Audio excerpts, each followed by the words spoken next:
some good things to think about there. We have Boston Rob on the line. Also wanted to talk about Aberdeen. How are you doing today?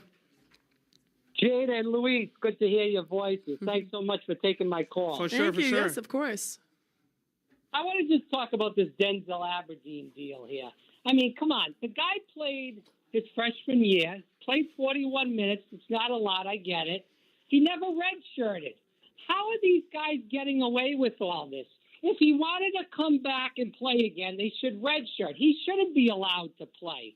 If he wants to go to UF for academics, totally fine. Go for it. Do it. But he shouldn't. This is not the NBA. So these guys jump back and forth.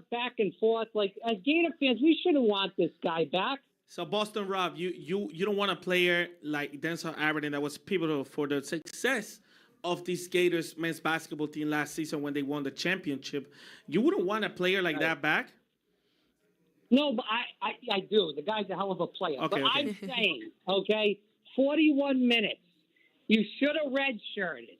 There needs to be some rules and regulations in this NIL. It's not a free-for-all. Right now, it's a free-for-all. We're seeing LSU football, $50 million payroll. I mean, how much is Denzel Aberdeen going to get traded, and how much money is this going to be for the Gators NIL? Are we going to be up to $20 million next year? Are we going to be up to 15? I mean, it's crazy. What do you guys think? No, it's crazy. And sorry to interrupt you, Jada, but I know for a fact right now that that's something that I was listening to Coach Calipari talking about it during the national championship in ESPN, and he mentioned that they got to get this together when it comes down to, I'm not going to say salary cap, but they got to figure out how to pay these kids and be able to, get some order, because there's some teams and there's some NIL thing, not even in basketball, to be honest. I think even in football, like, there's a lot, and I feel that, for example, the Big Ten with the pockets that they have and other teams in Texas, like in the Big 12, they got so much money that they just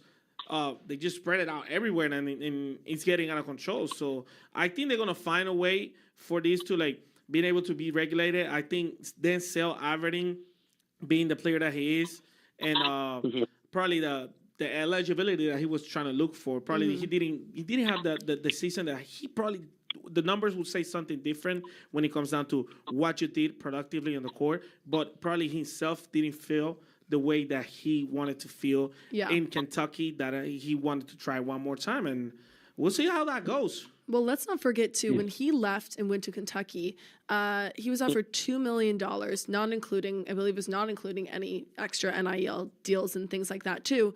And when we saw that number as Gator fans, everyone went, oh, they paid him $2 million. He went for $2 million. We weren't going to pay him that, type of thing. Or there's a lot of outrage, especially about that number. And so now with him coming back, the question is, too, is it Denzel approached Florida, or did Florida approach Denzel? Because if he's asking for that same number or more, I also believe, I'm sure, other players are asking for around the same or more. That's true. Alex Condon, Thomas Houck, Ruben Chinulo. I wouldn't be surprised that they're asking for a significantly large amount of money as well. Now, Florida basketball is not with even being a high revenue generating sport for Florida in general, it is not number one. They do not get the most amount of money. Football gets it. And so even though you would think we're national champions, and we're a great program, we drive a lot of revenue, football gets the majority of the money. Basketball, actually, I couldn't tell you an exact number, but I know we do not get as much money. We are about middle of the pack in the SEC. So again, it's a really good question. I don't know who approached who, but what will that look for Florida? Because if they're paying him a good amount to come back, then also they're looking at other places in the portal. All of these players, they all want more and more money. So what does that look like?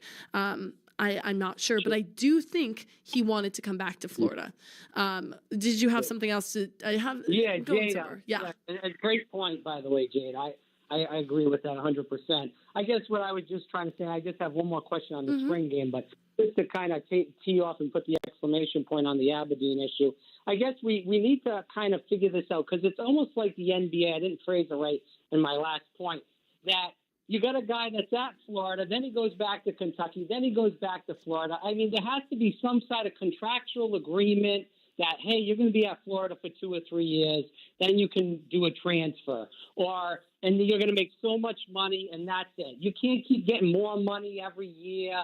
I mean, how much money are these schools? Like, I know Florida's obviously a big school, Kentucky, the list goes on and on, all these big schools. But, like, where are they going to keep getting all this money? I mean, people are going to get tapped out, and eventually the ticket prices, people are worried about what's going to happen with the ticket prices next year at the games and for years upon years after they finish the renovation. I mean, where are people getting this money? But I guess I wanted to tap on, since we said about football, let's talk about the spring game. What do you guys expect is going to happen tomorrow? Do you expect anybody to really show up and show out big, or do you think it's just going to be kind of like a regular scrimmage, practice-ish kind of thing? Well, thank you, Boston Bro. Real quick, we're going to take a quick break. When we come back, we're going to talk about more about Denzel Aberdeen and the Orange and Blue game in these last segments. Because we have a lot of thoughts. Yeah. Here so